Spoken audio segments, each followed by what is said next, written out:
Hey everyone, and welcome to a Tower of Babel Games episode. As always, I'm Julian Mush. I'm joined by Daniel D'Souza and Jeremy Cozier.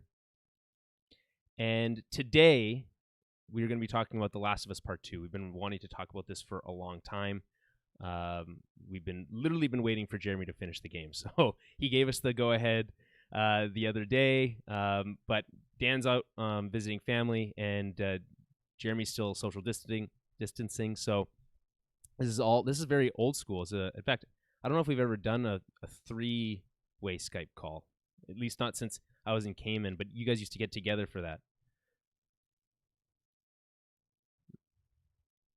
Mm-hmm. But it's necessary because we need to get our thoughts out on this game. And not that it's particularly topical anymore. I've already moved on to Ghost of Tsushima now. And that's all I can think about. So really, it's going to be a pretty short show. I'm just kidding. There's a lot. I took notes. I don't often take notes during a game, but for this one, it felt like it was necessary. We were talking about our play times. I clocked in around 27 hours. Jeremy, you said you were at 30? Okay. And Dan doesn't remember, but it was somewhere around there probably as well. I have to guess. It's some might say too long, but we'll get into that in a little bit. Before we do, I just remind everyone to follow us on Twitter at TowerBabblecast, Facebook.com/TowerBabblecast, and to send us any comments, thoughts, questions they might have to TowerBabblePodcast@gmail.com.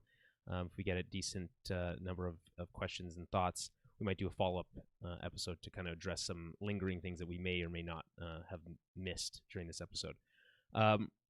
I will also mention before we get into it as well that we do have a Patreon, patreon.com/TowerBabblecast. Helps support the show, $5 a month. We're doing right now, kind of our Patreon exclusive stuff is a film club. Dan, tell him what this month's film club is going to be. It's more of a cult classic, right?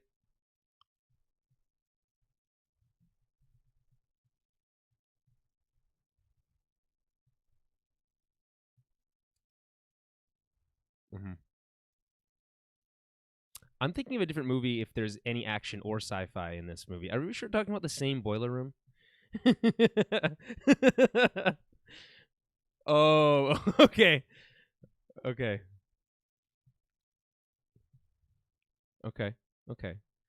Last month we did, speaking of pure sci-fi, First Encounters of the Third Kind. Close Encounters. First, third, fourth encounters. It was yeah, exactly. And clearly memorable because I don't even remember the title. But that was a fun one as well. There's a lot in the archive. You get access to all of them when you help support the show. So again, that's Tower Babble, patreon.com/TowerBabblecast. BABBLE. Okay, let's get into this because I think there's a lot to cover. And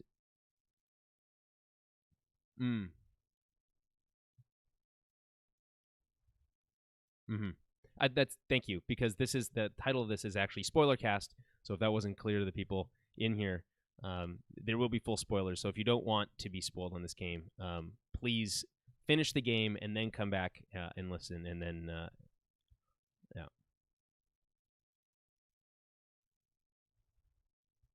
I mean, and of course, and then we're talking about a game that's its whole story was leaked months ahead of time. There were spoilers abound across the internet. Part of what's really interesting in this conversation to me will be the kind of meta conversation around the discourse surrounding this game. I think that's particularly of interest to me. I know that I'm normally the one who's most interested in that stuff, but I think Jeremy, he's got some passing interest in that as well. So we'll touch on that a little bit too.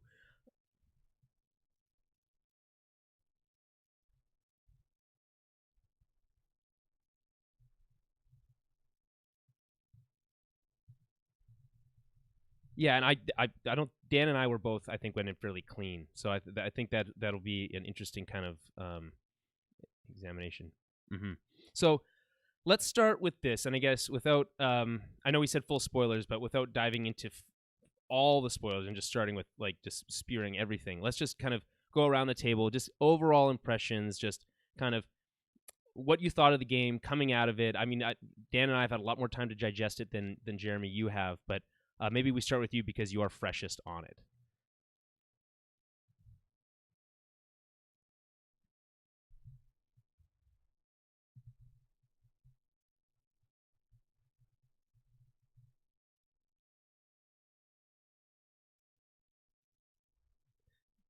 Hammer that nail with that. Yeah.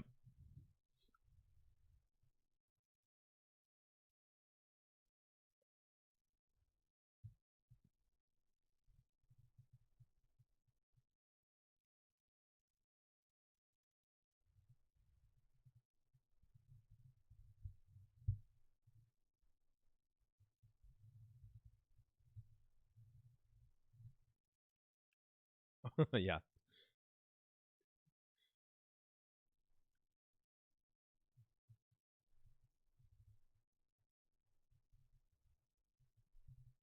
Okay. Dan?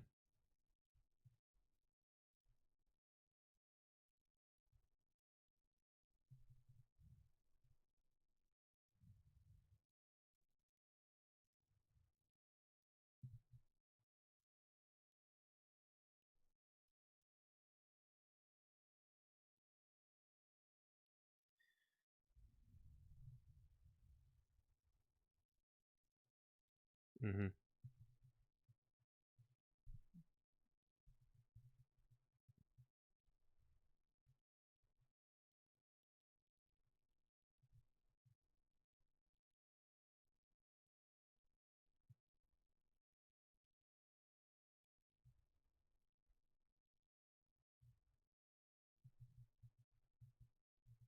Sure. I was chatting with Jeremy about this the other day when we were all out together for drinks, and I don't want to rehash too much of those conversations, although there's some of it we were going to talk about.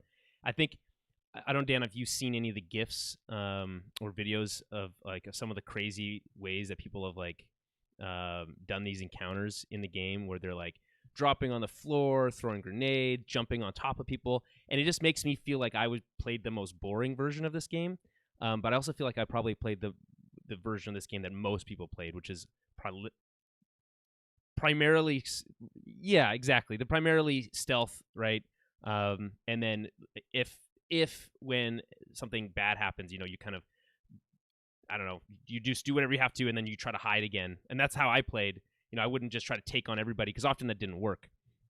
But in retrospect, I would kind of like to go replay some of the encounters just to try some of those abilities. But like, I don't know how much it would really affect my entire game, but I just thought about that was interesting after the fact.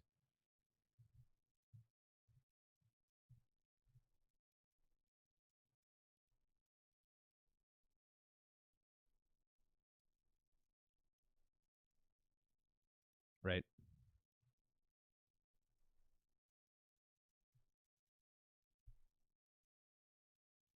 Mm-hmm.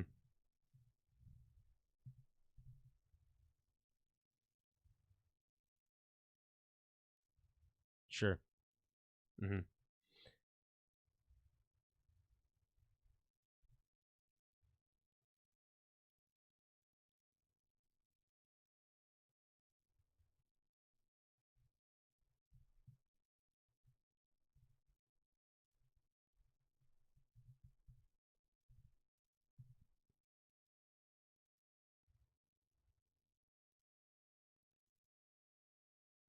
Right.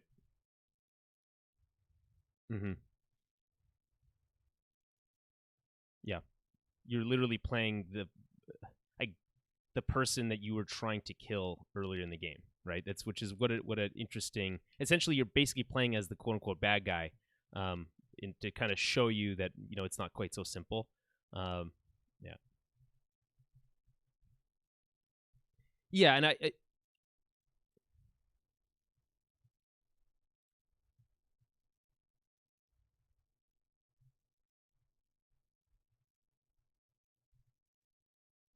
mm-hmm.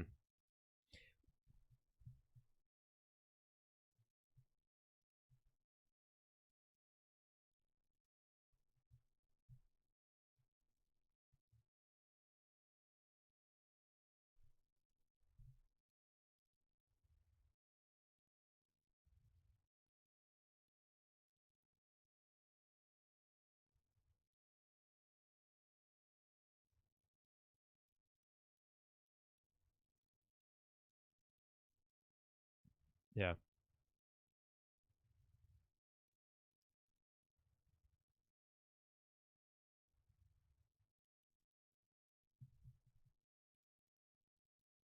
Yeah, I think from a story standpoint, and I'll just give my overall thoughts here, which is basically, and I'll echo a lot of what you guys are saying. I'll just add that I think from a technical standpoint, there is no. I've never seen a better looking video game. From an acting in a video game standpoint, it's never really been as good. I don't think it's ever been close to as good. Um, that being said, I feel like it does not feel dated so much as trapped in a medium that this is something I was trying to explain to Jeremy before, which is that there was a lot of times during my playthrough of this game where I didn't feel like this needed to be a video game at all, and that the story could have been just as well. And Dan, it sounded like you feel the opposite of that, but I just feel like this story could have been done or told just as well through film or television, better in some ways than it does as a video game. When you're like rooting through every drawer looking for a pair of scissors, and like you're running backwards a lot, and it's like I feel like I'm taken out of the world. Like that realism kind of breaks for me when I'm just like literally like running around a circle of a room looking for like every opportunity to press triangle. That feel like that really takes me out of it. But the story elements were so strong, it ultimately just felt like I was going from story element to story element, and I just needed, I just had to get through these gameplay elements to get to them. It was kind of like, get this out of the way so I can get to the next story beat. A lot of the time, that's how it felt for me.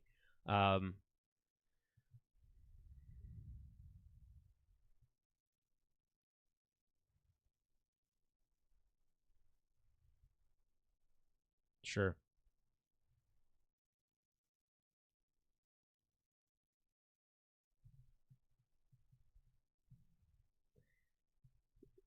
And I definitely the same thing.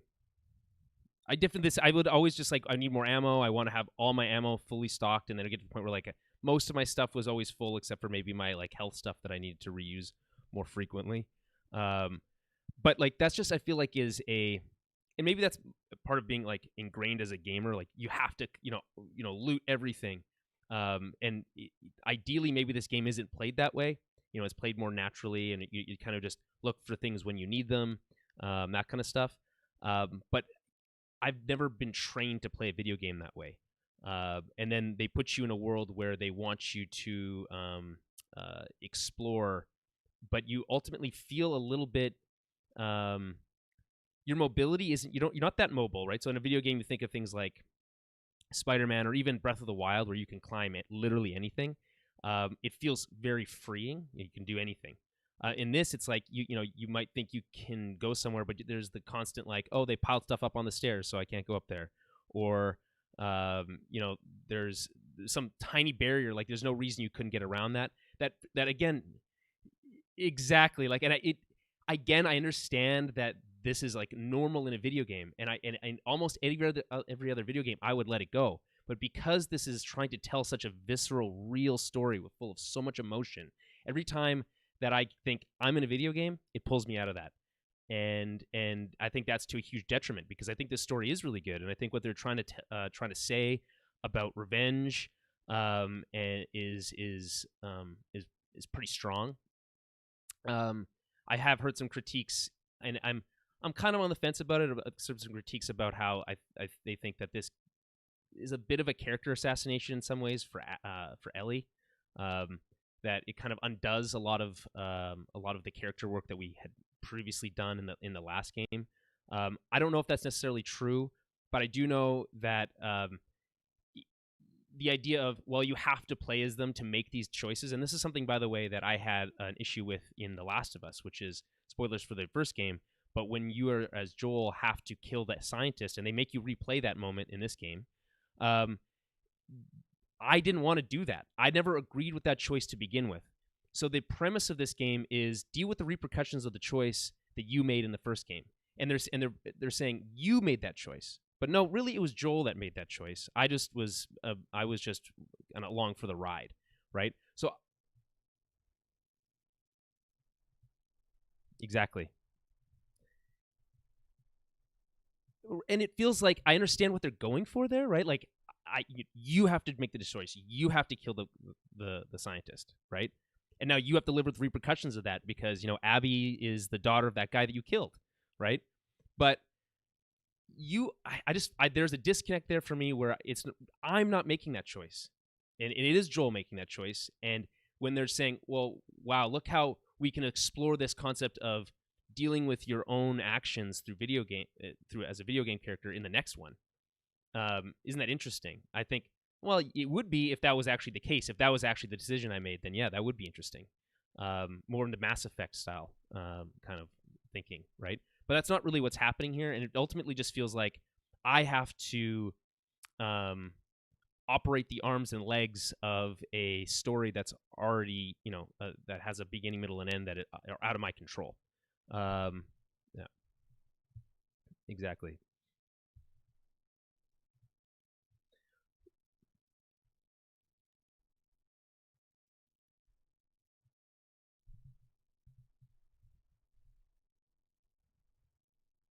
Hmm.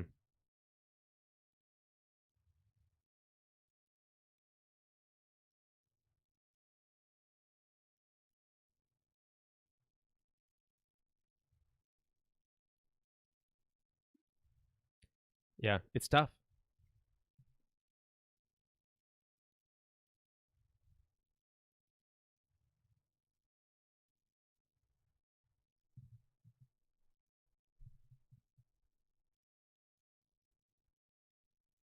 Hmm.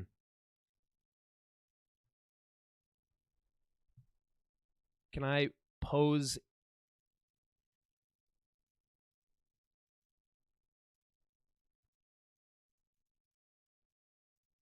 Right, discourse.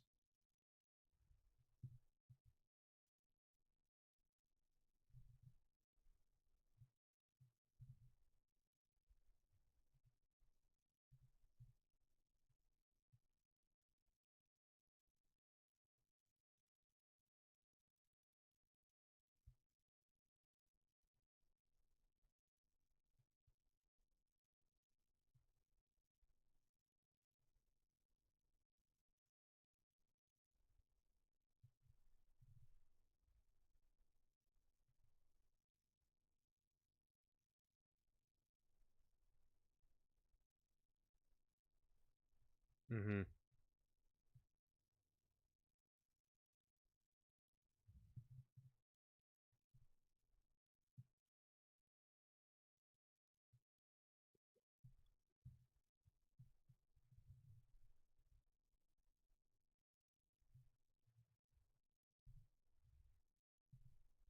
Yeah.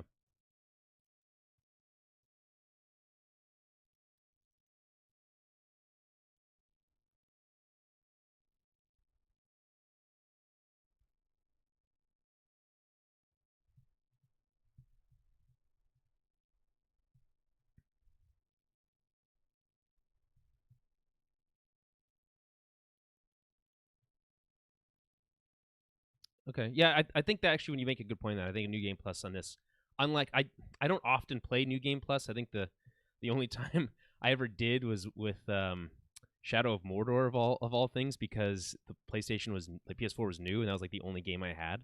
So like I was like, well, I guess I'm gonna play this again. Where this one, it's like I've already, again, Ghost of Tsushima's out. We have the PS5 right around the corner, with Spider-Man on the tails of that. I don't know when I have time to go back and replay this game, but I think if I did, that would be the way I'd want to play it, in more of like a, um, like just purely trying to like recreate what a, um, like an action horror movie might look like. Um,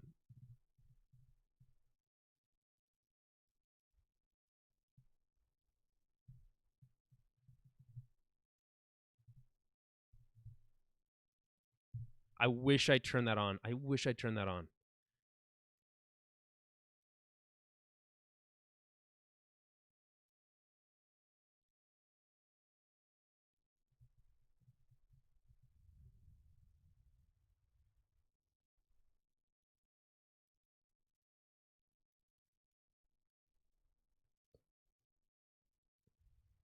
Mm-hmm.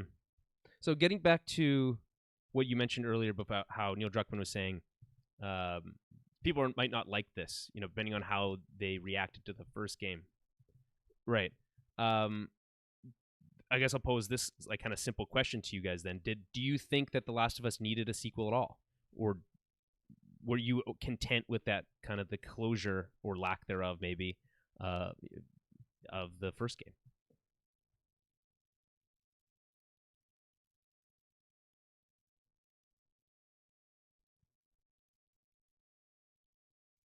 Mm-hmm.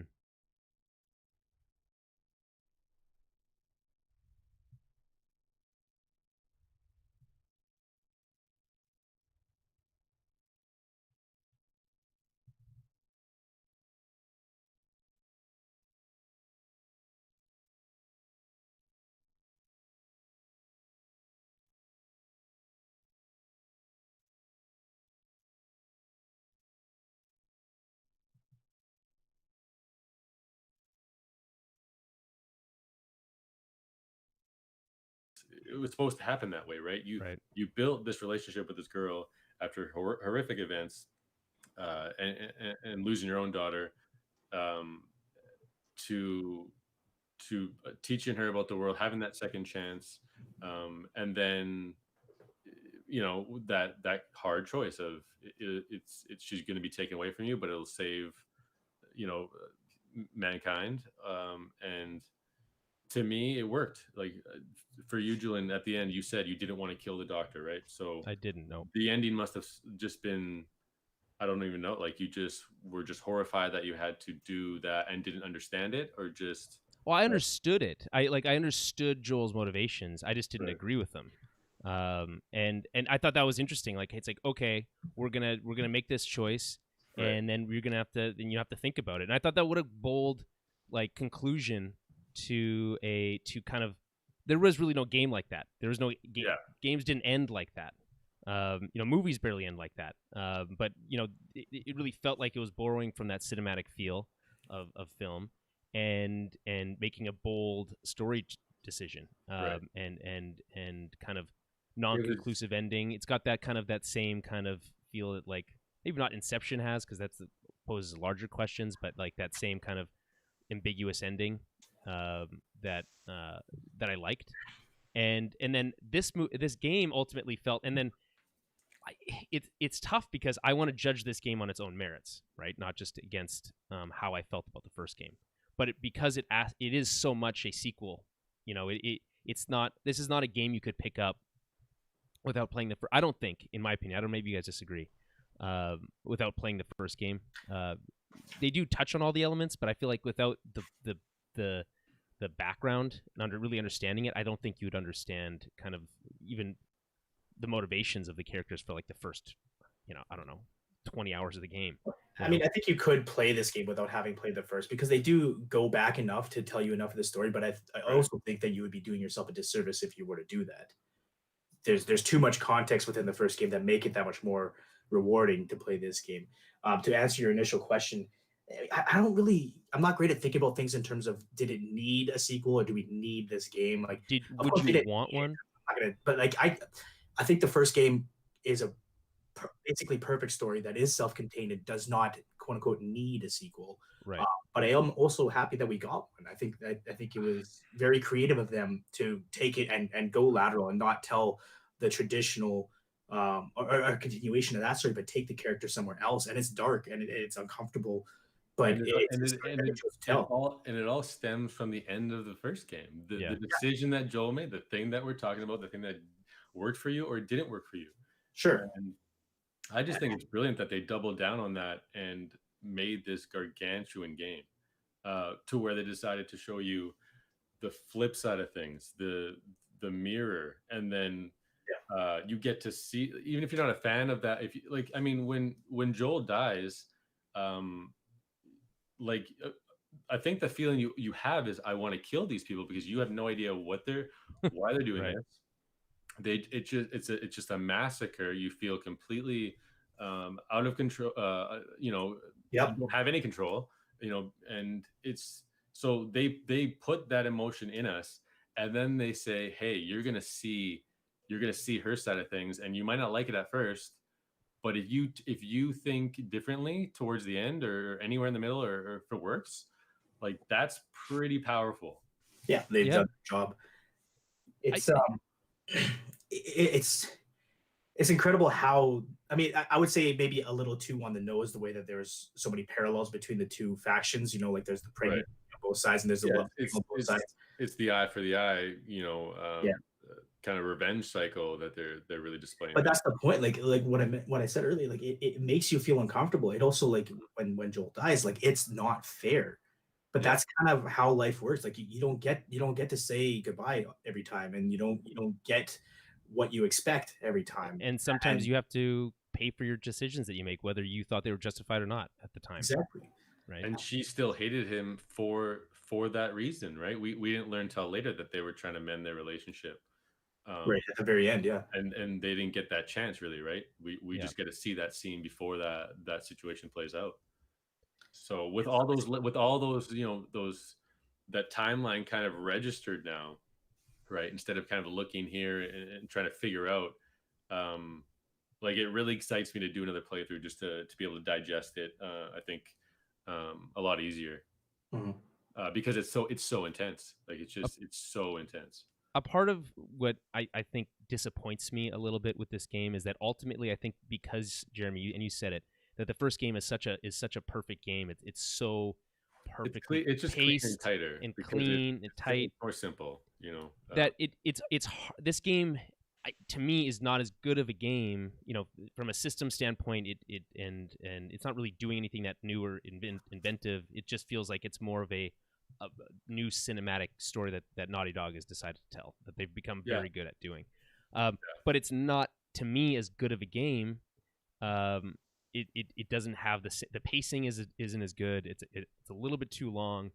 The story itself, whether your thoughts on it kind of change by the end of it, you spend so long of it. I felt it like this, and I heard someone describe it like this, and I thought it was such a brilliant way of describing it, which was that the story felt so petty compared to the first game, which had this like epic feel to it. This felt like it was just like, it's like it was just pure revenge tale, and it's like it just felt so soulless, you know.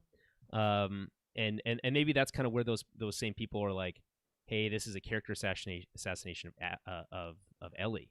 But it felt like that for me for so long, and it didn't really, to me, pick up, I think, until you started really playing as Abby in earnest in the I guess Seattle day 1 through 3 again. The second time you play through, but as Abby. That is kind of when it kind of solidifies more. I think the game, the pace really picks up, and you have a lot more context for what's going on, and because up to that point, you understand the kind of the disappointment that is, oh, Ellie and Joel didn't get to make up. That kind of that's the driving emotional, to me, is the driving emotion behind that part of the whole game.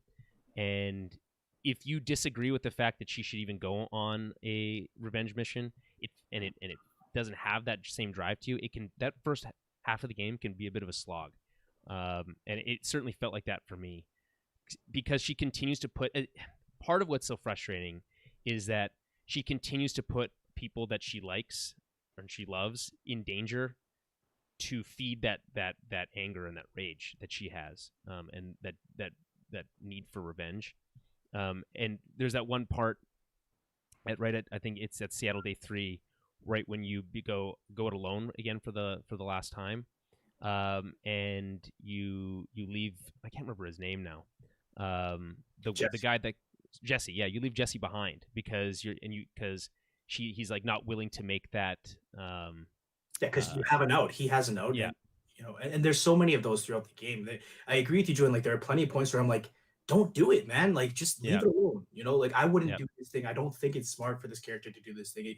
Like, there are points, and I think that's another thing that's repetitive, is that neither of these two characters ever learned their lesson, having sought revenge multiple times and like not receiving it. Like, they actually get punished for it, and people die around them, and they double down on it, to the point that the game has a couple of sort of false endings. And like you think that Ellie's in a happy place. You think she's fine on that farm at the end of the game there, and then she decides to go out again anyways. Right. Because they And have then she where Ellie might be. It's that part was a bit hard for me to swallow. yeah, we hadn't even got to that part yet, but I thought that final decision that Ellie makes is particularly feels like, and maybe that's where that true, this doesn't feel like the character. Well, that I see now. That's something I would disagree with, though. I think it does feel like the charter. I think we're kind of too used to traditional storytelling, where people there's a moral from their mistakes. But I think this type of trauma and the type of stuff that she's gone through, A, we can't imagine, but B, it's harder than we can imagine to get over. And so maybe some of those that instinct for vengeance is so ingrained in her that she gets that lead and she has to go. I'm not saying I agree with it. I'm not saying that I condone it. I'm just saying right. It was hard to swallow, but I can at least still appreciate the story for what it is.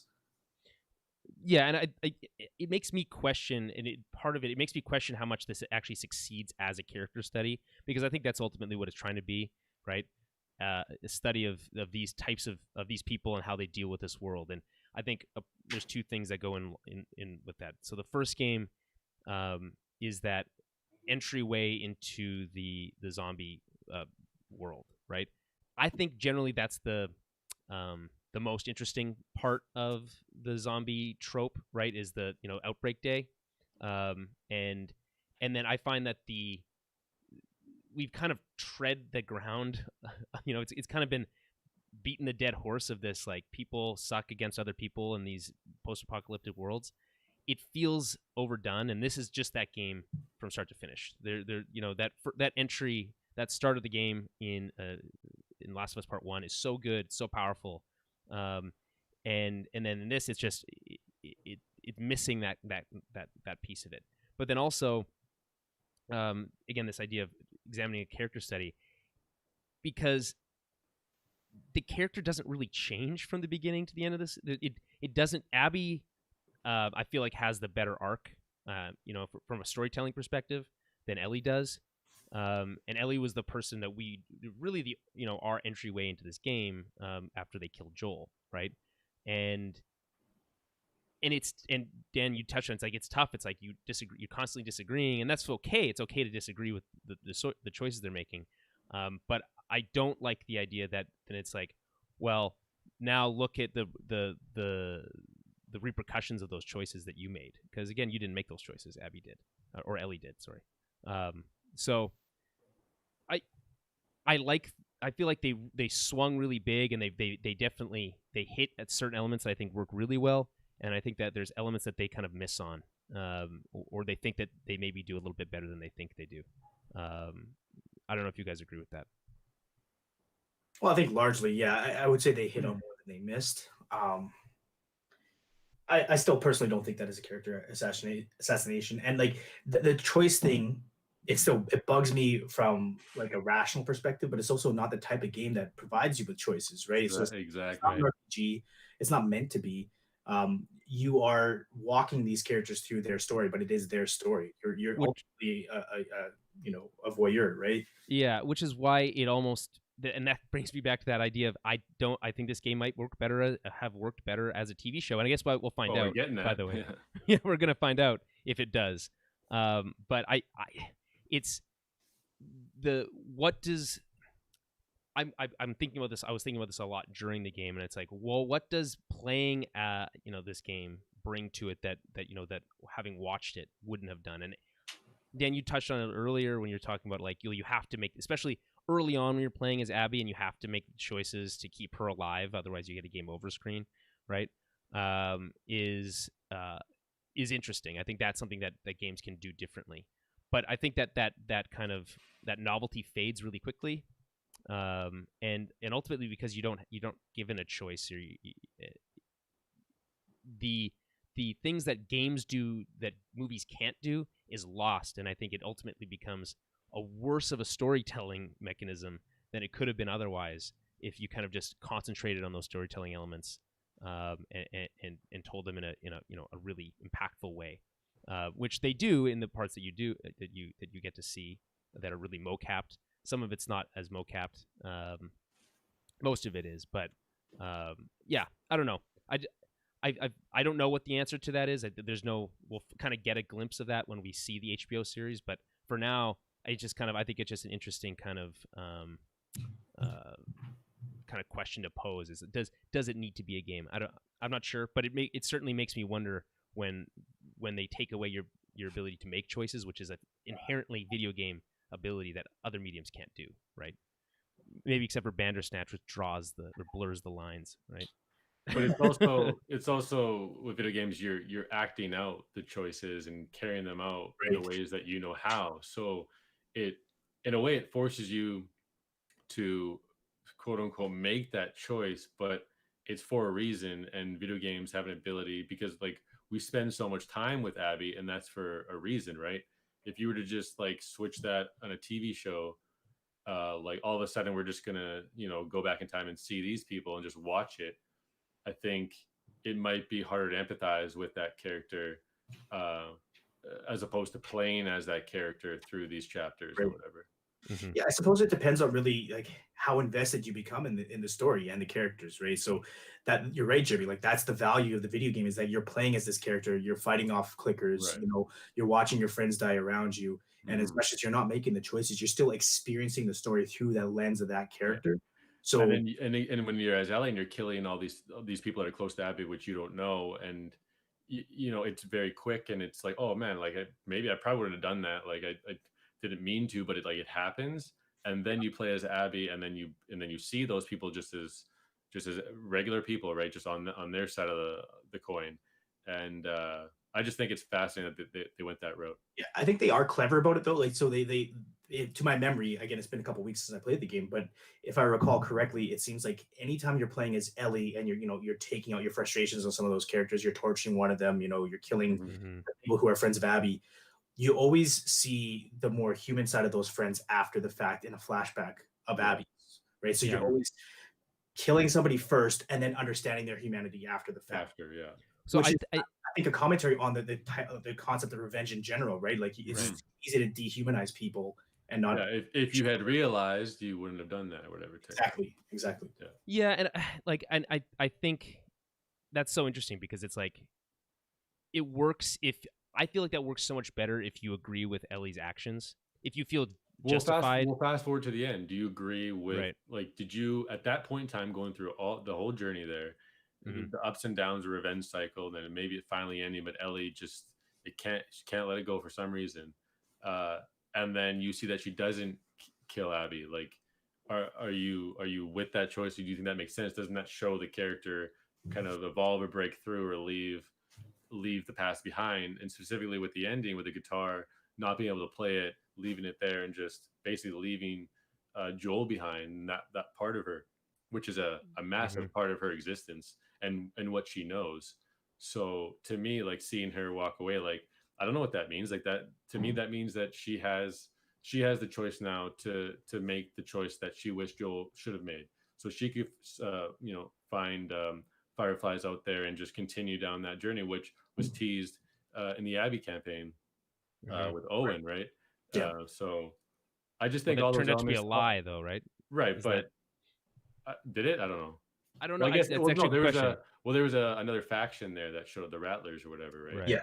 Or something like that. So the fireflies were there, and then they got captured by the Rattlers. Yeah, it's but not, it's not clear to me. Yeah. Just the story, beat element of that is kind of cool, right? Like to me, that's when I thought Owen was like, he didn't do much for me, but I thought his his want to kind of seek that out was admirable, and just thinking about that and maybe them still existing, and why, who's to say Ellie wouldn't just go to them and make that choice now after experiencing the harsh realities of the opposite choice of just trying to stay alive. She's sick of people dying, right? So for the record, Owen was I connected most with him as a character during this movie. He felt the most human to me. Right. And less he was fantastic. Yeah. I just thought the acting was so good. I've never seen an actor before in anything. I'm just gonna see if I can find his name. I just feel like you're gonna talk about him. Yeah, well, he was the one that still had a level head on his shoulders. He was maintain his humanity and trying to encourage them to give up, or encourage Abby specifically to give up her quest for vengeance, right? And we see that happening. We see the humanity in her when she's kind of taking care of Yara and Lev, Right. and that whole journey towards the end. Which was another really interesting way to take the story, like to create these cults, or this cult specifically, I guess. I don't know, Julian. Earlier, you mentioned that you found that concept of people versus people being less interesting because it's a trope, I guess. But I think that's ultimately the most interesting thing about the zombie medium is that you have an 100%. threat, Yeah. but then the more insidious and dangerous threat is internal, and it's the same problems that we have in our day-to-day lives now without living through an apocalypse, or at least being on the cusp of one. Let's hope not. So let me. I think Thank you. Maybe that wasn't clear. Is what I'm saying is not that I don't find that to be interesting. Is that I think for me I've always liked the lore stuff of it, right? So this idea of trying to find the cure in the first one was interesting, and exploring like what the cordyceps virus was. That I found that super interesting.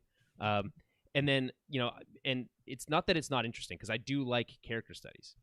I do. I just think we've seen this specific character study done a lot, and I don't know again if this one's better than the other ones that we've seen. It's just another one. It feels like sometimes, and again, that's just a personal taste thing.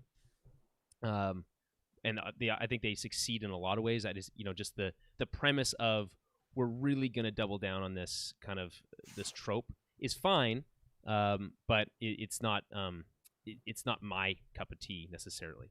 What was I had another point, but I think you guys were going to say something. Well, I would just say that I don't think it's a trope. I think it's an archetype, right? I think that is something that's very natural for people. When something happens, I think it's only natural to initially want a form of revenge, right? That's something that we can all relate to varying degrees. And then the message of this, regardless of settings, right? The message is that it's not worth it, that we need to find ways to come together and solve problems rather than fighting one another or blaming one another. And I think that transcends the medium and it transcends the genre, right? It's not just in these situations that we need to think that way. So right. To me, it's a classic archetype of storytelling, told through the lens of these characters, one of which I was familiar with, the other I came to commiserate with, I guess is the best way to put it. So I think it was very effective in that sense. But again, I understand that. But do you feel like it just feels like we're doing the same? It was like, okay, it's a cult. We did a cult in the first game. It's like there's these militias. Oh, we got another militia. It's like it felt like we're treading similar ground, and within the same series. Never mind, within the genre itself, which obviously again is again treading similar ground. Yeah, I'd like to explore the cult a bit more. Like we know that they are enemies, but we don't really Seraphites know about them. Yeah, the Seraphites here's a question, and this might be really stupid. Are they Seraphites because their prophet was named Sarah?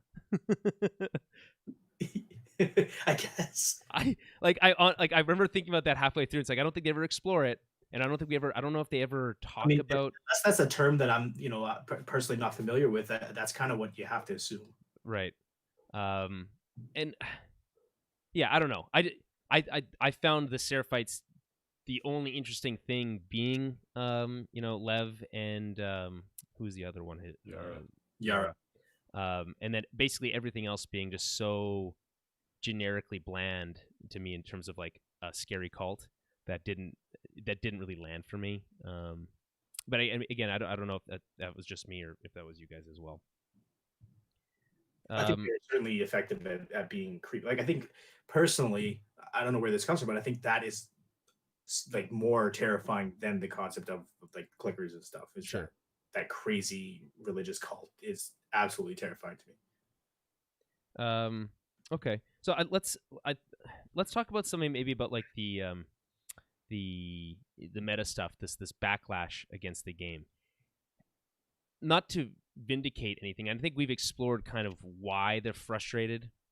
But do you think there's something that's something specific about this game that is different, that generates this level of animosity towards, like I don't know if you've seen some of the stuff. There's death threats, It's Yeah, pretty gross. it just comes down to expectations, and Naughty Dog protecting their story beats and what they had in store for us. I mean, the spoiler is Joel is killed in the first 2.5 hours or whatever, right? Like Mhm. that's the trigger. Do you Is think the as soon backlash as happens if there's no spoilers? Like if this game comes out, everyone's like, "Oh, I can't wait for this game," and then no, that happens 2 hours no. in, and like They shit. like they said, Yeah. they knew as soon as we went to Abby's part of the game, they knew that there would be people who would be turned off because those are the people who are not willing to invest the time to see the other side, to be informed of Right. another side.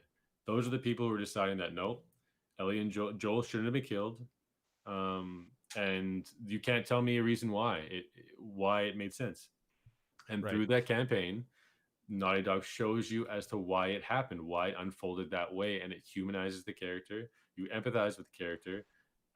It might not work for everybody. Certain, secondary characters, you might not feel for them or whatnot. But at the end of the day, you see Abby go through all this, and the people who are shunning it, who are just not going to play it, they're just missing out. Like it's just. Mhm. I Right. think we've proven them to be kind of wrong already with our reaction to what the game was trying to do. Yeah, I think it's sort of symptomatic of the cancel culture in general, right? This is Right. something we talk about often.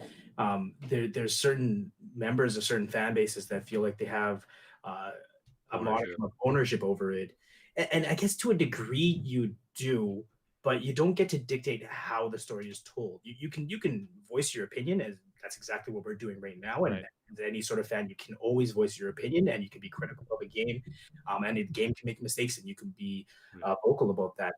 But it's still the game that they are and the story that they chose to tell, and you have to be able to accept it. If you can't accept that, then why even play? Then just make Right. your own game. And right? all we know is that the person who makes that decision, they wanted the story to be Joel and Ellie on an adventure again.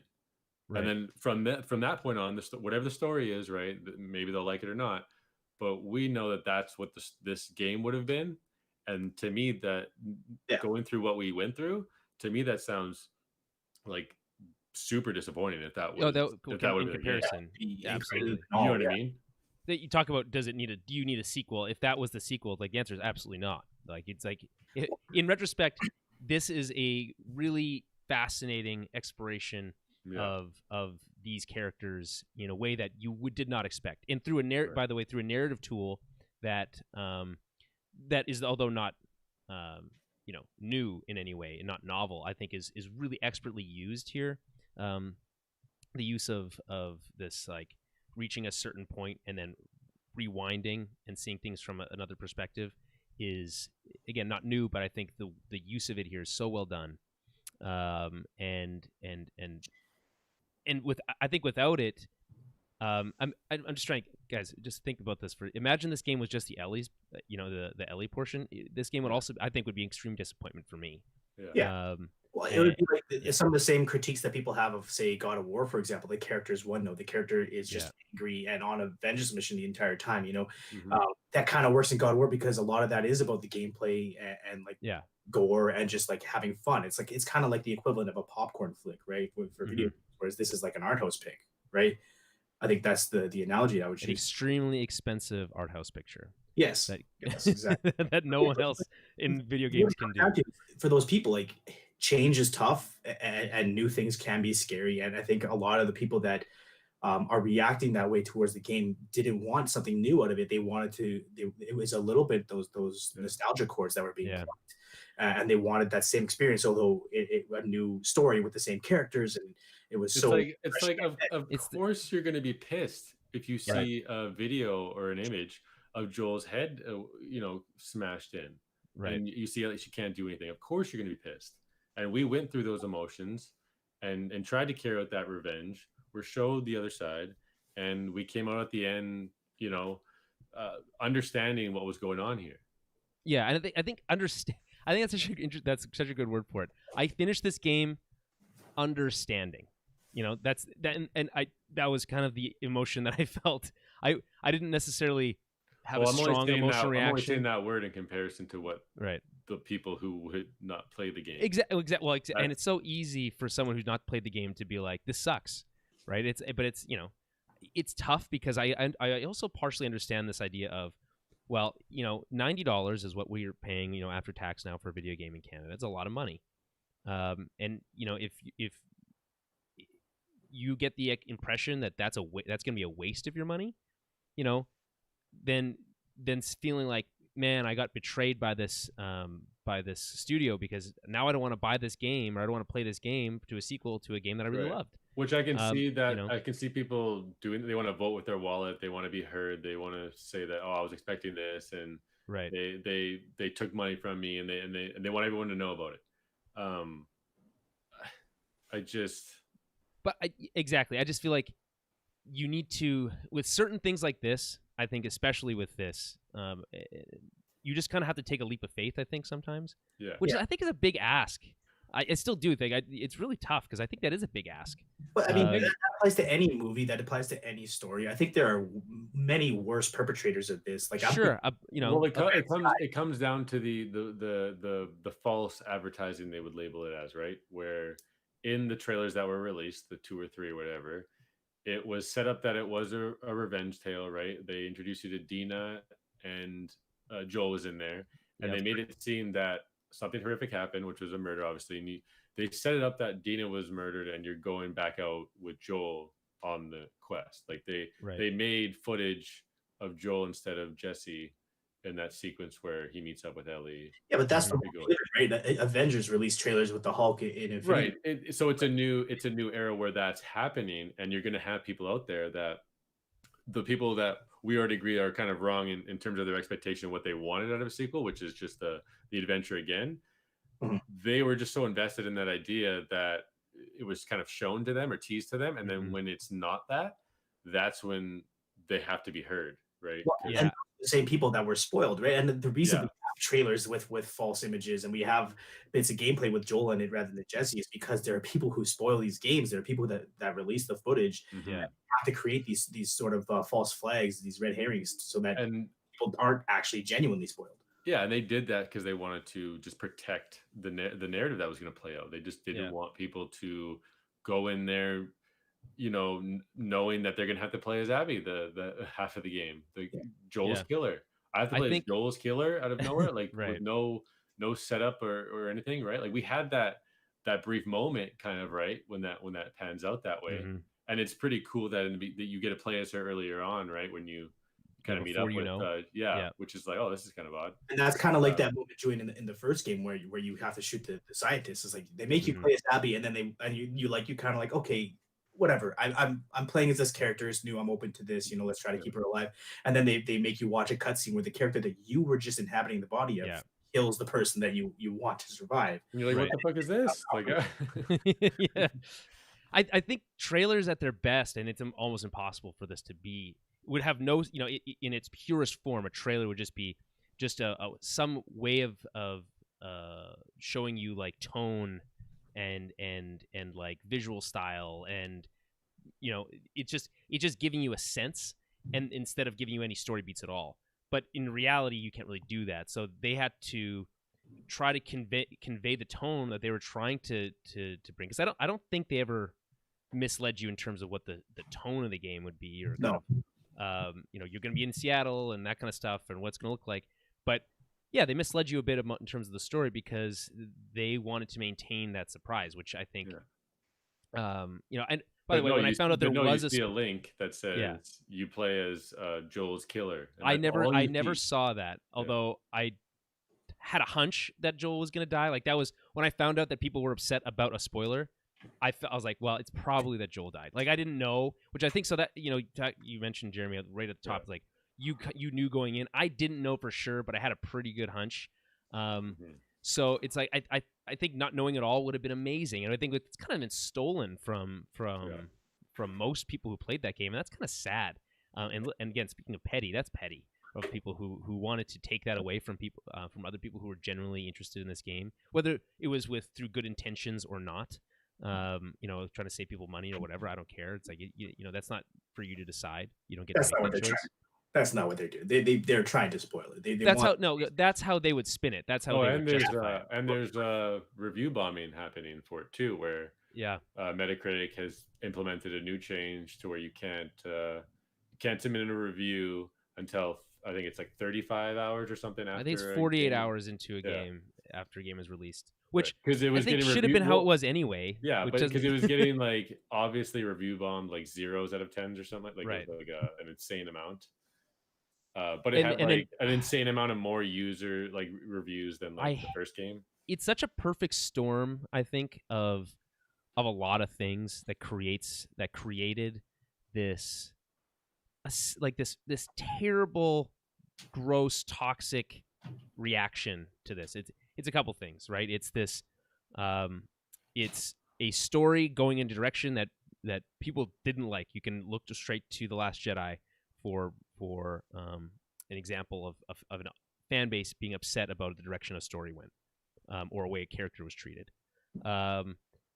Okay, and then you bring in the racial and sexual politics of this game, and there's quite a bit. Oh yeah, very impressive actually. Right, and I think it's handled with such a deft hand, right? Like they're able to weave that these different sexualities and races into this, and it feels so seamless and natural and just part of the world. Like it never felt forced, but the presence of them being there at all to certain people, and this SJW culture or hating on those types of people is another trigger for that same. There's a what's the two circle diagram, Venn diagram? Those two groups, that Venn diagram is essentially a circle. They don't like that, and it feels like. Wait, I just want to be clear. What are the two groups? Sorry, I wasn't quite following. The people who don't the SJW stuff, and then the people who feel like they disagree with directions characters are taken. Okay. Coming from that same angle, saying that those decisions were made from a SJW. I hate using that term. I'm gonna stop doing it. Yeah. From that perspective, right? So that's the only reason that was done. And then also, I hate the character direction at the same time. So it's like it's kind of the same. It's basically the same group, and then there is this. I think maybe a small group of people who are fine with that stuff, but also didn't like the way they. You boil that down to, this is probably larger social commentary, not specific to this game. Is again, it comes down to change and people's reluctance or reticence to accept change. Right. So people that are less progressive is the term that we would use. I think are also the people that are less willing to try something new in terms of this story and be willing to take a risk on these characters going in a different direction than what we're expecting. So it just created such a perfect storm, I think, for this to happen. Like, it doesn't make you can leave a 0 out of 5 review for a game you didn't play, like that. Like, who's that helping? You're just fueling the stuff. And by the way, what sucks about that is that actually created a loop where people would point to this Metacritic score where the critics gave it 10s, right, and then the users were giving it 0s, right, and they're like, see, it's not just us, right, I can point to this evidence, see, but it's really like it's that same group that was creating that problem in the first place. So it's like now there's no pointing, there's no factual truth to point to, right? Unless you actually played the game and can have that deeper conversation. If you're unwilling to do that, then there's no reason to even have the conversation. So it becomes tough. I thought I'm kind of sick of it. You can still sometimes see it online every once in a while. This game is brought up. It just drives me nuts that people boil it down to kind of these kind of like core, really kind of baseless accusations towards the game that I think if they just played it, I think they would mostly have a different opinion. I don't love this game. I don't necessarily agree with all the decisions that they make with the characters either. But I certainly, I'm not going to approach it in that way. And I think it's a part of this whole thing too, is that like for some reason, in the last couple of years, there's when when this happens, the backlash is so huge, and I don't understand what happened to be able to just not like a movie and moving on. I don't. And You know what? Like, I think with games, it's 7 years of development after one of the greatest games of all time. People hold so highly. It's obviously going to have people who are disappointed in it, and the reasoning behind that are these crazy bold narrative choices that just they uphold what these characters were in the beginning and just take them that much further. Like they double down, and I just don't see where else the story could go other than the ramifications of that choice, and it shows you so much of the ramifications, to all the way to the doctor, right? Yeah. And so on. So yeah, I don't know. And just to clarify, I'm not saying that if you disagree with the way the characters are taken, that makes you like one of those like ultra crazies. What I'm saying is, if you think that the reason those characters were changed was to fit some sort of SJW like agenda, then you're part of that other group I mentioned. Most likely that is the same thing. We're not trying to put people into groups here, but like I think the takeaway from what you just said though is like, if you haven't played the damn game, you don't get to have an opinion on it. Right. It should be as simple as that. You got to be informed. You need to know what you're talking about if you want to have an opinion on something. Right. So I think So we've picked this the bones of this pretty clean. What I do want to do though is a little bit is talk about some of the things we really really liked, some things that really stood out to you, that really shocked you, something that you thought was really impressive, either from a storytelling perspective or from just a development perspective. Is there something or something you thought was really funny, or kind of weird, or like a weird glitch that you might have found, whatever, something that's just a little bit more fun and lighthearted to talk about? Maybe your favorite moments, whatever that might be, and we can dive into those. For me, there's this one specific sequence that I almost felt like the game was like made for me. It was like catered to me. Oh, the dinosaurs. It's beautiful because Ellie is effectively, yes, she's an adult or becoming an adult at that point, but her childhood was taken away from her, right? So she is in this sort of state of awe seeing these dinosaurs, and we take it for granted going to a museum. Right. But she's fascinated by these things, and it reawoke this sort of the child in me, because when I was a kid, I was absolutely obsessed with dinosaurs, and then eventually planets and and space. So you couldn't wait to just run to each plaque and see if it was the correct dinosaur. I spent hours in game in those museums, or in that museum. I was just fascinated and just like actually exploring it. With the astronomy part, there's a point where you can like turn a crank and the planets orbit around the sun, and like I did that for longer than the world.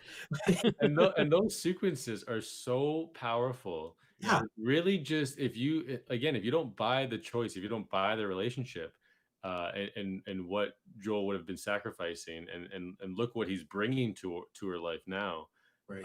It really shows you that how powerful that is. So yeah, I love those sequences. Right, he made a humane choice, and he to a degree salvaged some of her humanity. Yeah, because he denied that for a while. Mm-hmm. But ultimately, I mean, probably the wrong choice for the rest of the. It was the wrong choice for everyone involved. Like look at how many people died because of it. Right. How it made Abby suffer and all this. It just. And all this, and Ellie decided to stop it. Yeah. So I thought that was very powerful. I do think it's also impressive. I mean, not to get into the social justice stuff again, but I thought it was very impressive how they addressed. There's a lot of intersectionality within the game, like you mentioned, to different sexual orientations. They touch on transgender rights within this post-apocalyptic world. Yeah. And none of it felt forced. None of it felt like it was jammed down your throat. It all felt like that's just the world, that these are people within the world. This is the way they think and feel, and they have to deal with it. What I love about it is that it was always through the lens of someone who never grew up in the our society, right? They grew up in the post-apocalyptic society, and so to them it's like, yeah, of course, whatever, you can be whatever. Like there's no stigma. There's no Catholic Church to Abby had a gym, and Abby had a gym at her disposal at all times. Right. So she's like, I'm going to use this thing. You know what I mean? Yeah. There's the gender roles are all blurred. I think it's So I think it's all that's all great.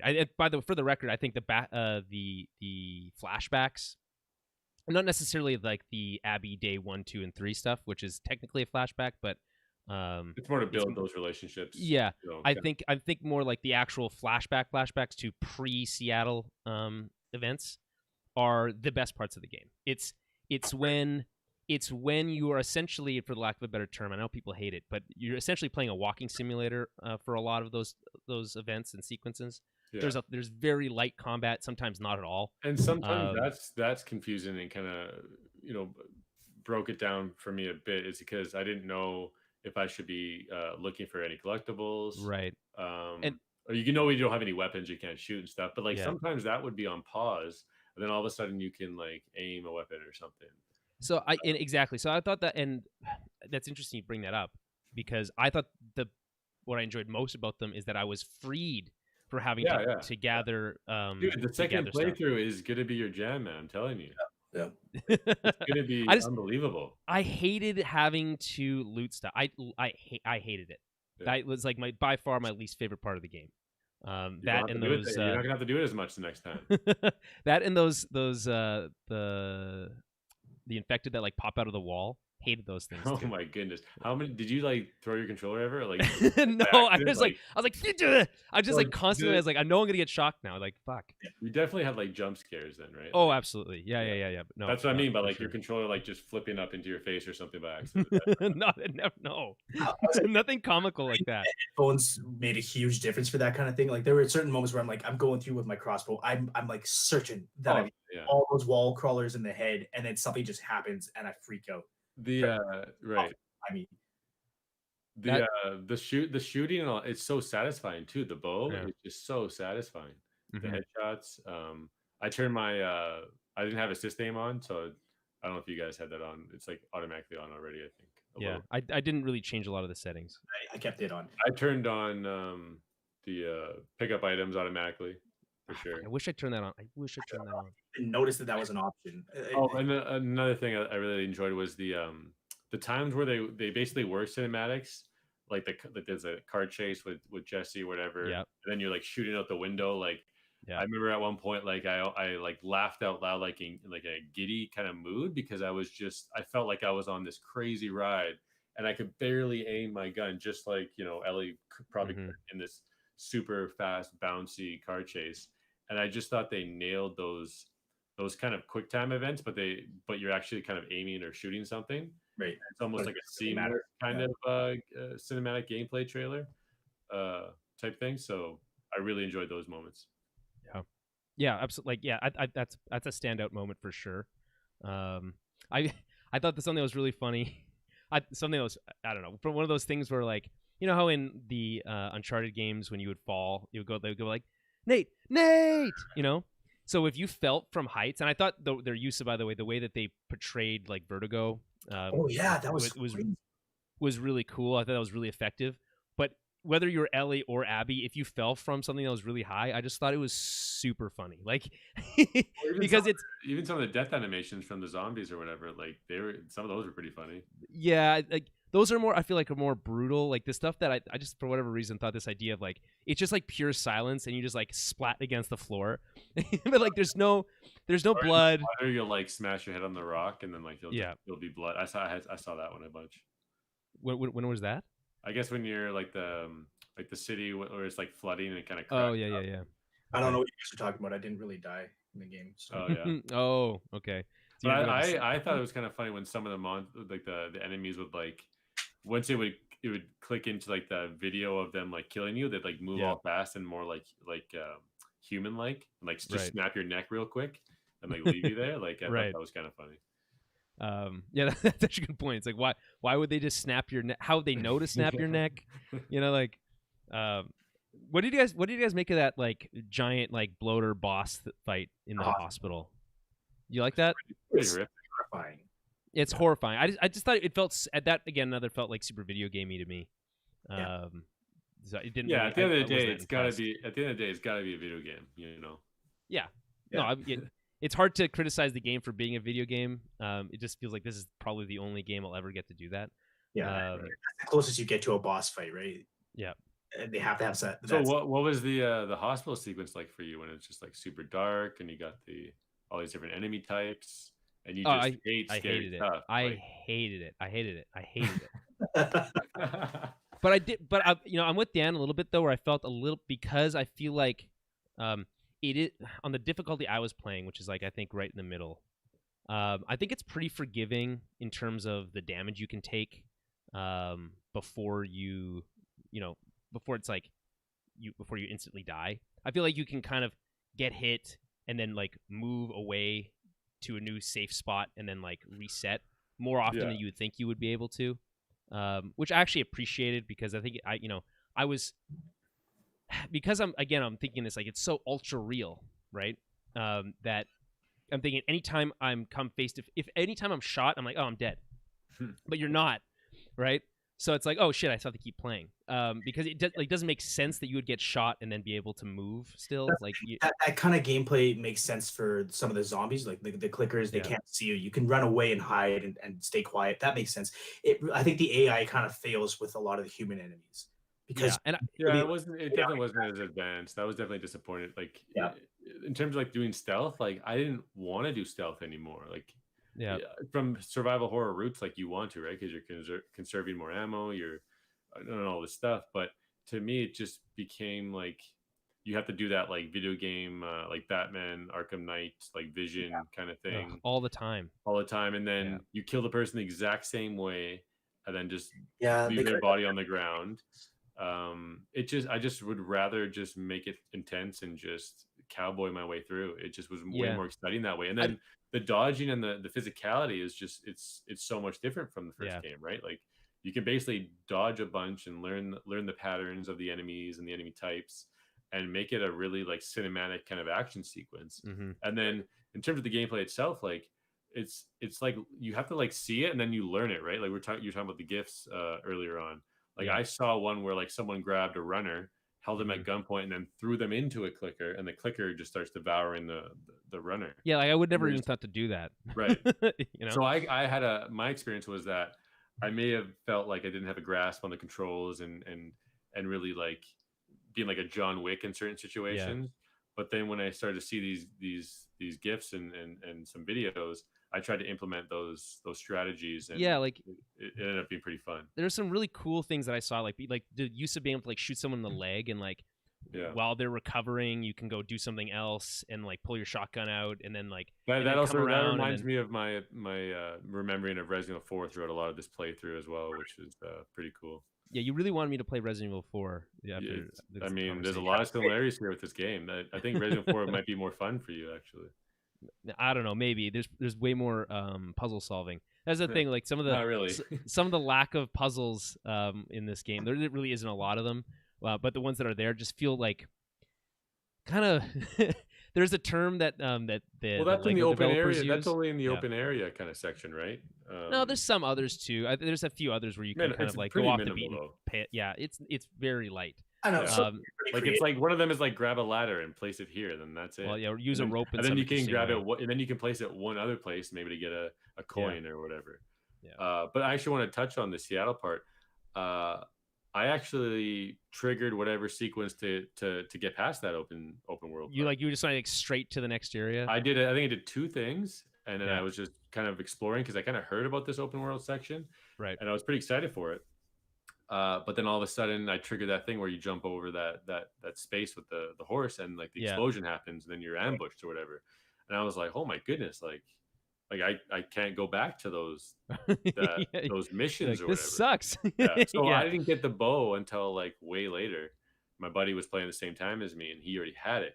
So it's kind of it's weird how that section works. Didn't get the bow in that section either, for the record. Yeah. I didn't explore. I a couple spots. I thought it was kind of cool. There's a part where it says like, oh, it looks like this car was like was ambushed, and then you can find a building where they actually have like the diagram of ambushing that car. Right. I love I love all the notes in the journals and stuff. It's obviously very Resident Evil-esque, Dead Space, BioShock, all that stuff. But I found myself like wanting to kind of just read them out and try to find those stories. Some of them, if I didn't care for it, I might have skipped through. But I like finding those types of things, and then seeing those those play out or have been played out already, coming through those situations. Yeah, it's really cool. These like mini stories, you're going through a sequence of events, and you find little pieces of another person's story, and then maybe towards the end you find a bunch of bodies and another note, and this is where we ended up. Oh man, there's And I'm trying to think of one specifically. There's one with a husband and wife, and a guy goes to get medication for his wife. I don't know if you guys saw it. Did you guys find this story?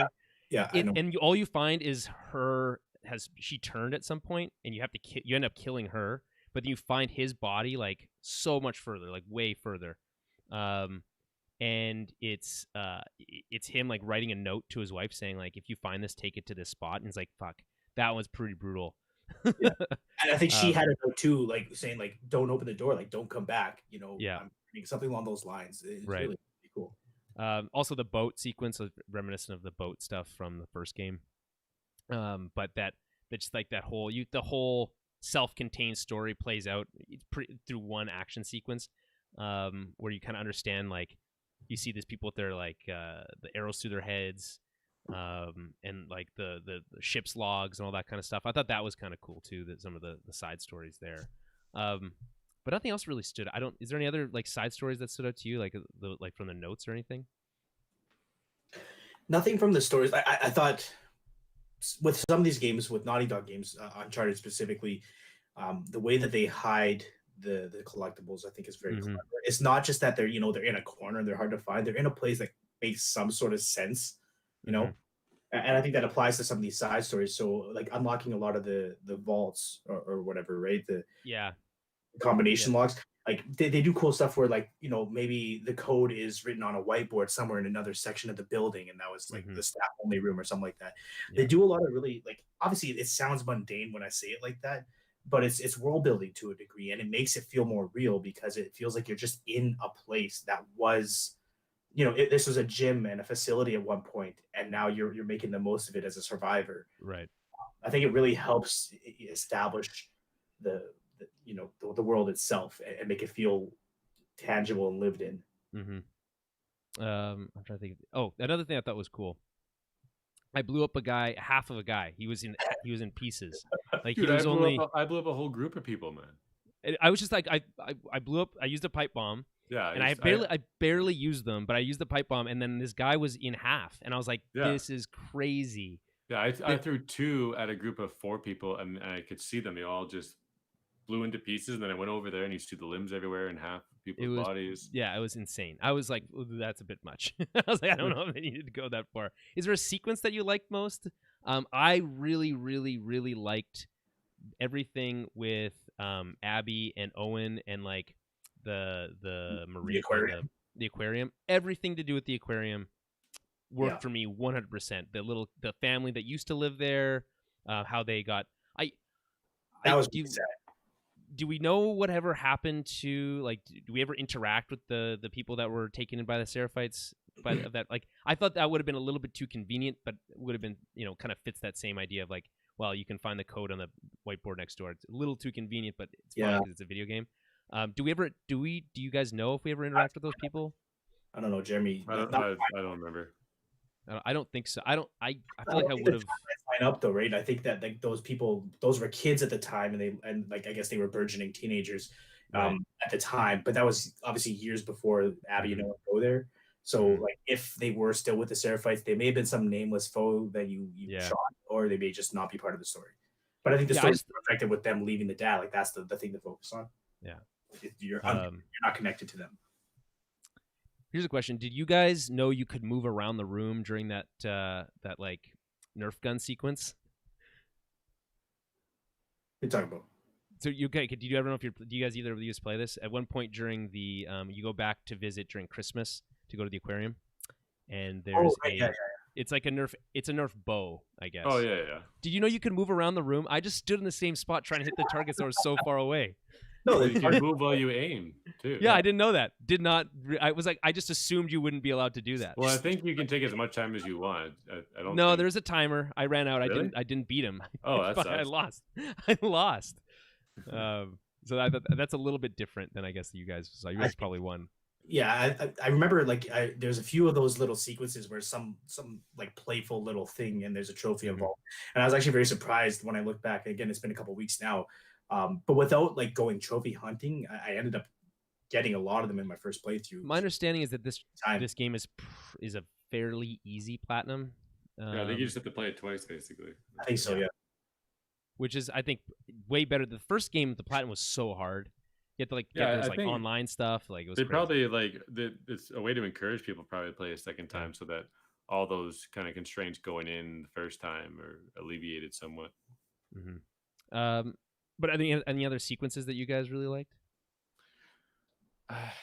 I mean, I'd have to go like I didn't like take notes on it, but like I said, I just really enjoyed those cinematic kind of action sequences a lot. I think they need more of those in the next one. I would say in terms of a sequence that I didn't necessarily love was towards the end when you're playing as Abby and you're on the Seraphite Island and things are kind of going to hell. It kind of ended up playing more as an action game. Like buildings are exploding, everything's on fire. You're just running around like that. I didn't. Oh yeah, that yeah. And then you just get away by rowing your boat away. Yeah, I didn't love that. I'd agree with that. And I would also say I don't love the false endings. Like Lord of the Rings does it too. I'll be completely honest, but like I don't. You'll be honest about it. Well, like I you have can ownership admit over it or something. Yes, I do. No. Lord Well, what do you mean by false endings? Like it faded to black. You're like, oh, is it over here? Like, is that what you mean? I feel like there's parts where the game could have ended and then it doesn't that make the game worse. Natural ending. Yeah. And you think this is it, and you're okay with it, and then something else happens, and it's not like it necessarily like to Julian, what you were saying, just in terms of the game in general. Like, do we need a sequel? Did we need that second ending? Did we need that third or fourth ending? There's no reason we need to go to San Jose or wherever the heck, wherever that is, San Antonio. I don't remember. It was some sand place. There's no reason to go there. There's for who? I think the game. I mean, okay, for Ellie's story, you could make the argument that it's that there's something interesting there.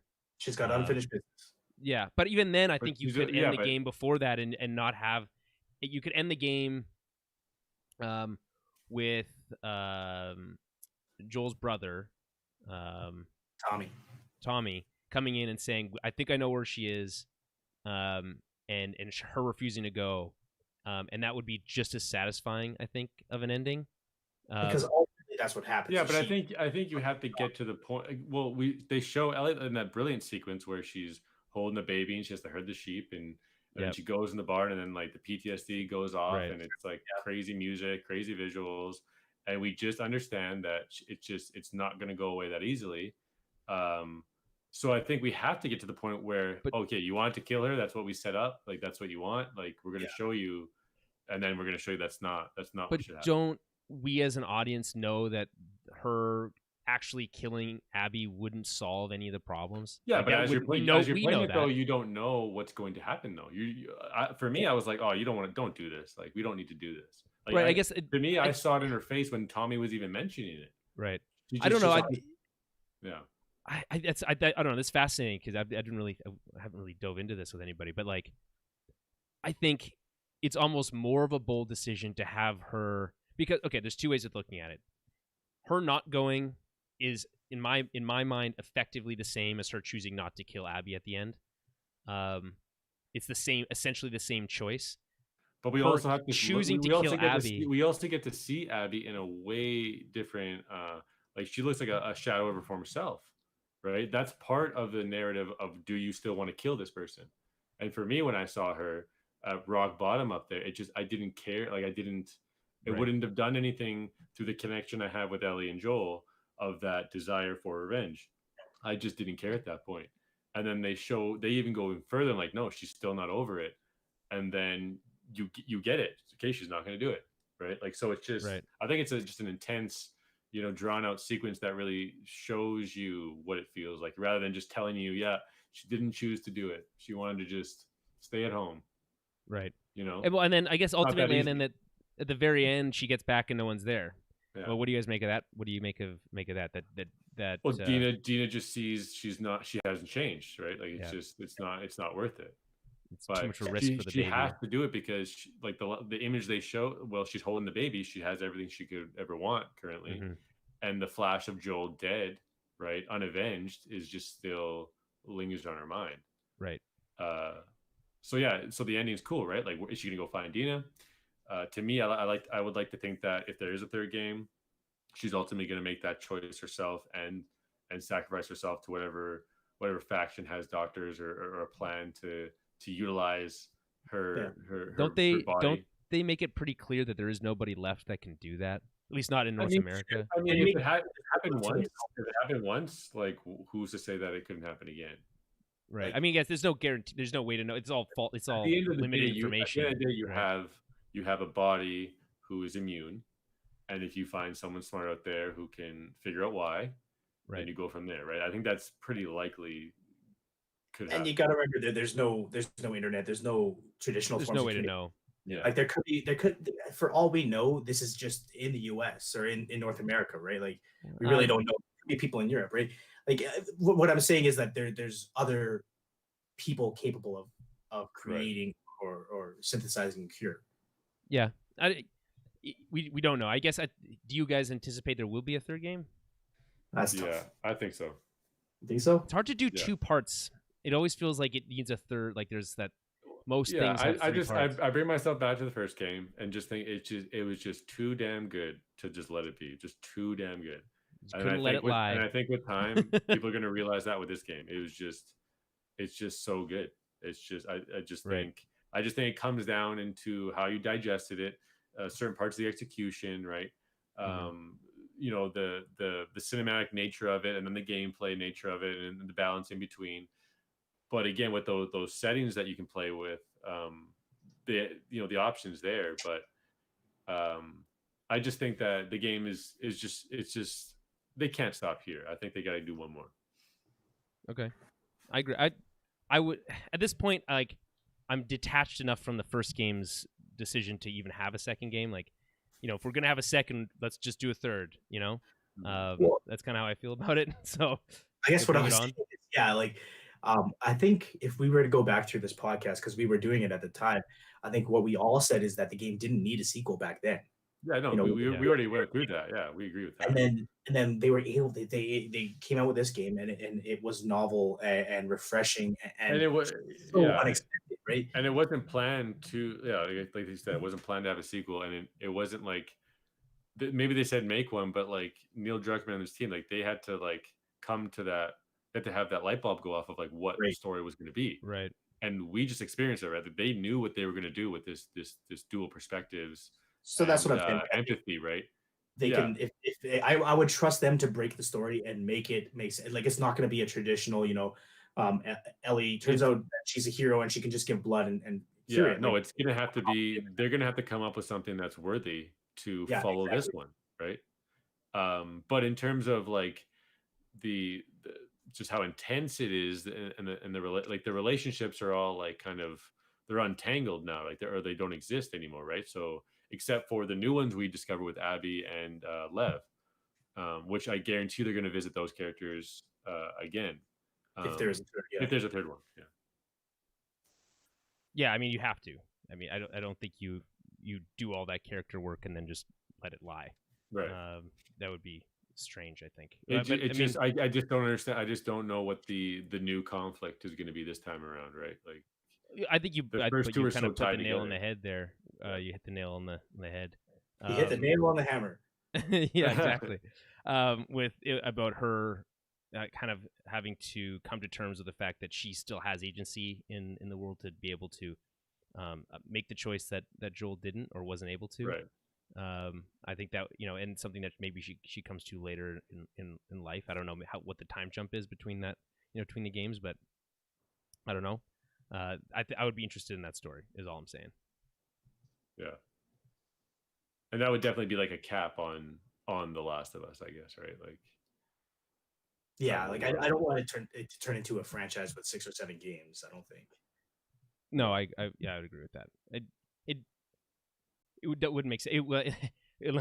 Unless they pull the Walking Dead route I guess, where just like there's like a million spin-offs and the show never ends. And Also with the spoilers, apparently the spoilers ended at the end of Ellie's campaign.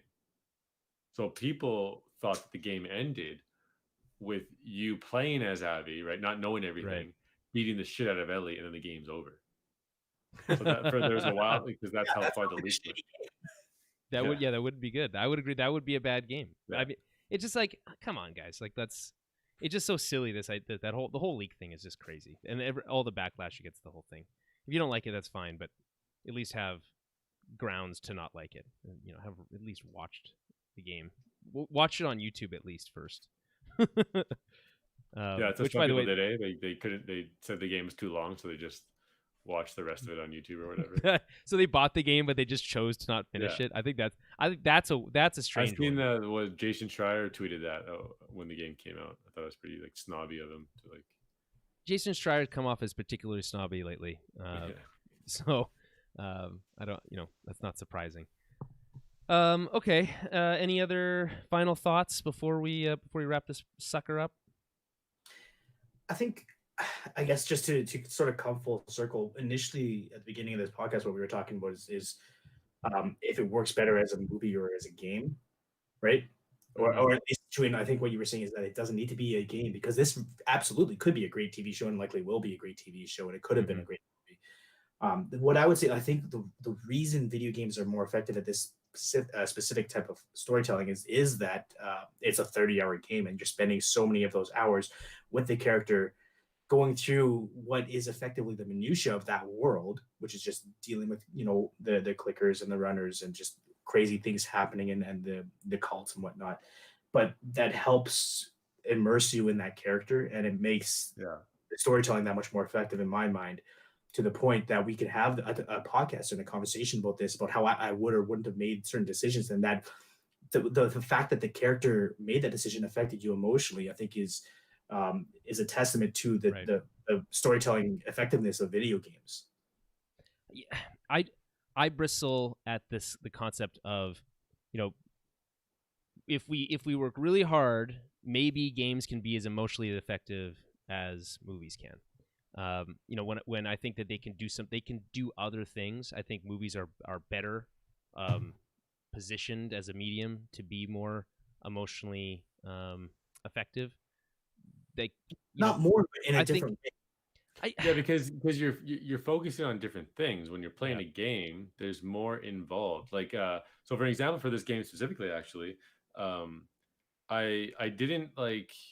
I definitely felt emotion throughout this game for sure, like 100%. Sure.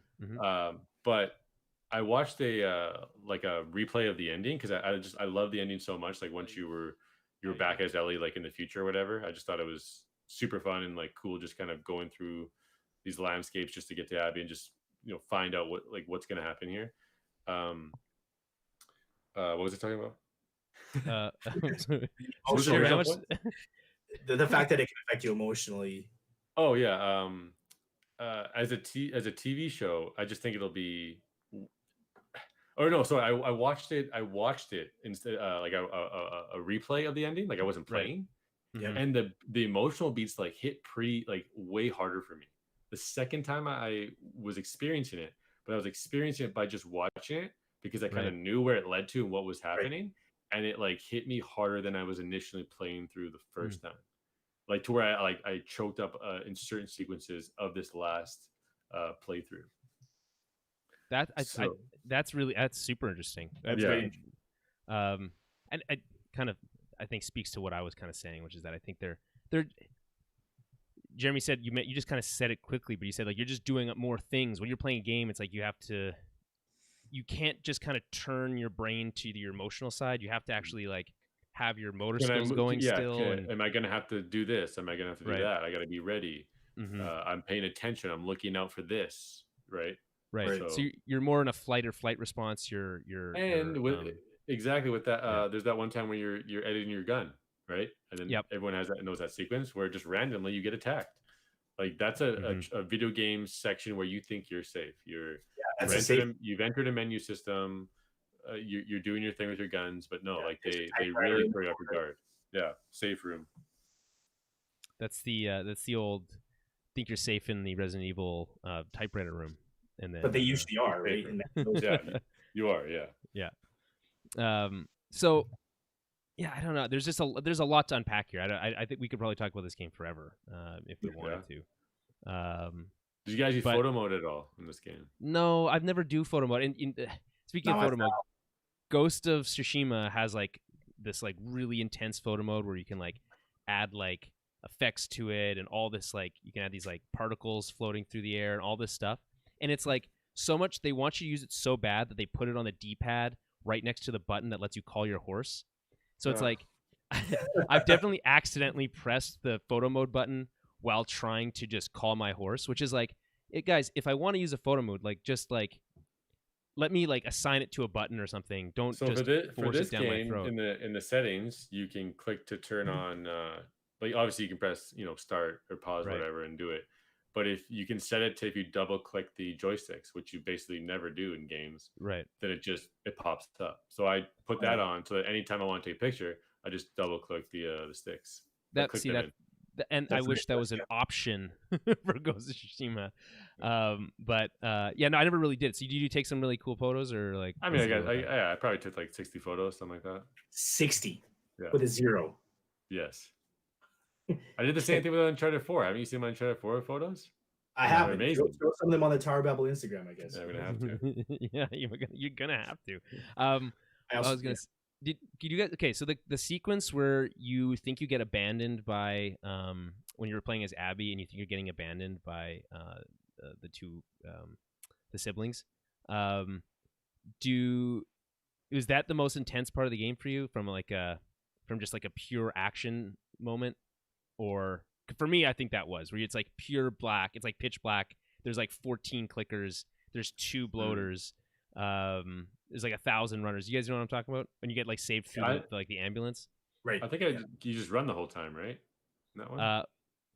Well, you're in a house with 3 rooms, and you have to just you have to survive long enough until the story beat allows you to escape. The classic Resident Evil 4 cabin with Luis Classic. and you gotta board up the window. The classic Resident Evil. that French guy or Spanish guy, whatever his name is. Luis. Oh, you said it right. All right. So that wasn't the most intense moment for you guys. Cause it was by far for me. I died like so many times in that time. I was like, by the last time I finally did, I was like, thank God that part is over. Like it wasn't that I was like afraid of it anymore. I was just annoyed with it. You know what, like, honestly, get me out of here. Back, I think the first game had more of those moments for me. Like I remember this specifically. There's this one moment in the first game where you're pulling on this chain to open this overhead door, and it's rusty and it's creaky, and then just a bunch of runners are coming, but you have to keep, and you're still pressing triangle. You don't hold it. Right. You have to tap it, and it's so intense because like they're coming and they're maybe a couple yards away by the time you get in, and that was more intense for me than I think almost anything. In this game. Although there are very intense moments in this game, I think they did it better in the first. Right. Well, I mean, they don't really lean into the horror elements, I don't think, in this game. Because the characters are so used to it, right? This is their day to day. Yeah, it's just those quick timing events where you're just like people are struggling, and then all of a sudden you're tapping a button, and then you're punching. They went with the hold the button instead of the tap the button. I feel like more often. That was for opening things, but yeah. For defense with big enemies or whatever, it was tap. Right. Yeah. Do you guys like the boss sequence in the arcade? Yeah, I don't know. Anytime it felt like a boss, it wasn't that exciting. I felt like, but as we said earlier, it's easy enough to run around and just poke them, right? Yeah, and just keep running, and they aren't smart enough to catch you. Here's another thing. Did you guys find that there's a sequence when you're playing as Abby? No, when you're playing as Ellie. Now I don't remember who you're playing as during the sequence. But you're avoiding the Seraphites, and there's like this crashed airplane. Or no, it's not airplane. It's a monorail sequence. You can go up there, and like there's a sniper rifle. There's like a note for a person talking about sniping, and there's a sniper rifle up there. And a bunch of ammo. That was my most fun moment in the game for me. That sniper pissed me off, man. I went so wait, whoa. No. Which are you thinking of the sniping sequence where Tommy? No, I didn't like that. I didn't like that part. I'm talking about where you actually go up into this like monorail section, and it's like an open combat area, but you just have no one can reach you, and you can just shoot at people as much as you want. Yeah, with Tommy. No, not the Tommy sequence. It's again. It's another part. I'll show you guys in another time. Maybe you guys didn't see it. It's when you have the boat, and you're driving around on the boat by yourself. But it's all good. Okay, let's wrap it up here. Follow us on Twitter at TowerBabbleCast, Facebook.com/TowerBabbleCast. Head over to our website towerbabble.ca to find everything that we do. And help support the show.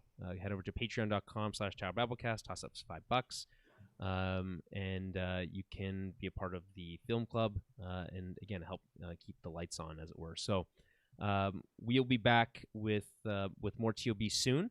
There'll be some more. Tenet was delayed again, so that'll be the leading story once again on our next episode.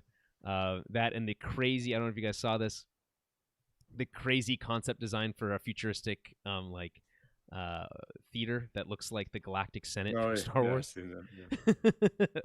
Well, we can talk about some of that stuff on the next episode, and that'll be sometime within the next week and a half or so. But wait, so do you purchase like one of those flying discs? Like, you get, how many seats are in one? Like, it looked like there was like how do you social distance within the disc? You have your pod. You take your pod into but there was like 10 seats in the pod. Yeah, exactly. So you and your people and inside your pod. It's like when you go to a Gold-Eyes game and you're in the box, or the Jets game in the box, and then there's what the hell are all these other people doing in here with me? No, I think in this case it would be just your group per pod. And it's so you have to go to movies in massive groups now. Yeah, I guess so. That's gonna happen. Seems to we haven't gone to the theater forever, so everyone's gonna be going in droves because it's gonna be like 5 years until that one's built. Yeah, man. Dan, I don't know if you've seen it. It looks exactly like those little pods from the Galactic Senate. You feel like someone's gonna float out and make some sort of political decree. Yeah, can you say the political decree? Do you know what he says in the movie? I don't know what he says, but I remember what Padme says. She says, "So this is how democracy dies." Thunder applause. Well, there's also Jar Jar's line about giving him emergency powers. Misa vote, or is it to provide the Chancellor with emergency powers. Right? There's a bunch of them. There's a lot. I don't know if you know this, but in episode 2, they spend a lot of time in that fucking room. He's not in the Senate scene in the first movie, is he? In the second, no, in the second. He's movie. in the third. Oh, that was the third. Oh, okay, the second one. In the second and the third, and then I thought the third one is when he's all like in robes and like they kind of sideline him more. He's not even in the movie. He's like in he's barely in either of the second or third movie. Yeah. But in the second movie, he's the one because Padme is captured by Count Dooku. Oh, that just reminds me of that Fanboys movie where the group of friends go on a road trip to the Skywalker Ranch to steal the cut of the Phantom Menace, and they run into like a fan. I think it's Seth Rogen, and he like shows an arm tattoo, and it's like Jar Jar Binks. He's like he's talking about how he's going to be the best new Star Wars character ever. That's funny. It's like a full like chest tattoo. Oh, it's a chest tattoo. Ahmed Best, who plays Jar Jar, has like a whole thing where he plays a Jedi on like a kids TV. Yeah, we mentioned that a while ago that he's getting like redemption. He gets to be like the master or whatever. Yeah, it's pretty. He looks legit though. Like he looks badass in his Jedi robes. But it's not like he's not playing Jar Jar. He's just like I think he has like a whole other character that he's playing, and he works along these two droids and stuff. But anyway, we're way off topic. Like I said, we'll dive into this stuff on our next episode. That's just a little tease. Yeah, exactly. A little taster, a little moose bouche. As Kevin Smith always says that for some reason. Tune in. well, this is Jar Jar Cast. I don't know if we changed the name. towerbabble.ca/Jar Jar to find everything we do. Yeah, we call our fans heads. That's pretty good. If you had a podcast all about Jar Jar Binks, that would be what you would call your fans. I assume that fans of Jar Jar already call themselves that, but there's no way to know for sure because I don't know if there's any that exist. So anyway, we'll talk to you guys soon. Thanks for listening. See ya. That may be the first time I ever said thanks for listening. Gotta go pee. Ugh. So what happens if you drink beer during the podcast? I drink beer this time, and I didn't have to pee this time. Those pods though are legit hilarious. Like there's a moment where I was like, I want to watch a movie in one of those, and then I also thought I also don't want to watch a movie in one of those. Well, it's cool because when you build a theater, you don't you need less room now, right? Because you would be like more. You're just like it's on a wall basically. Exactly. Almost, I was like, you basically don't need this like stadium style seating. You just like get like your.